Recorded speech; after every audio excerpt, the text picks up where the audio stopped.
Welcome back to Sprague Homestead. I'm Nikki, and here's your question of the week. So, is there a difference in flavor between the different rabbit breeds? So, if you've been around for very long, you know that we've raised a lot of different breeds. I've had California cross, I've had New Zealand, we've had some Flemish cross, we've done the Champagnes, we've had Rex, we've had complete mongrels that I couldn't have told you what they were. We do Harlequins, Americans, Triantas, and we haven't butchered our first set of Satins yet at the time of this video. So, is there a difference? Honestly, I've never tasted a difference. I tend to think that they taste all pretty much the same. I years ago bought some Champagnes from a lady who swore up and down that the Champagnes were completely different flavored than what her Rex rabbits were. Now, I've talked to a lot of people, of course, because I like to kind of poll people and say, hey, what do you think? The biggest consensus seems to be age at which you're butchering and what you're feeding them. So a lot of people will tell you that as the rabbits get older, the flavor changes, which makes a lot of sense. Hormones change. So what typically happens is the more commercialized breeds that finish at anywhere from 8 to 11 weeks tend to be more mild in flavor because they're very young.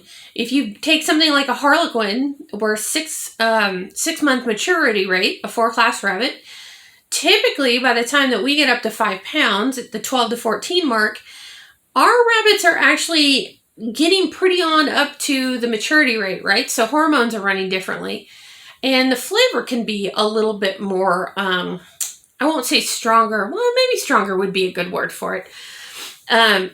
And that's pretty much what I've heard from everybody is depending on, it really does depend on when you're butchering them. Now, the other part of that, like I said, is feed. If you've done steers or goats or anything, you know that feed makes a huge difference. So the people that complain the most about rabbit having a really strong flavor tend to be feeding an awful lot of alfalfa.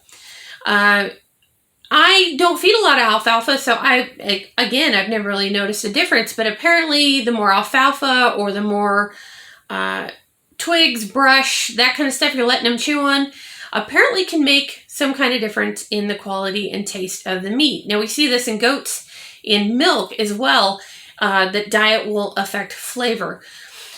If you're feeding a good quality pellet, you probably, and are butchering young enough, you probably don't notice any difference.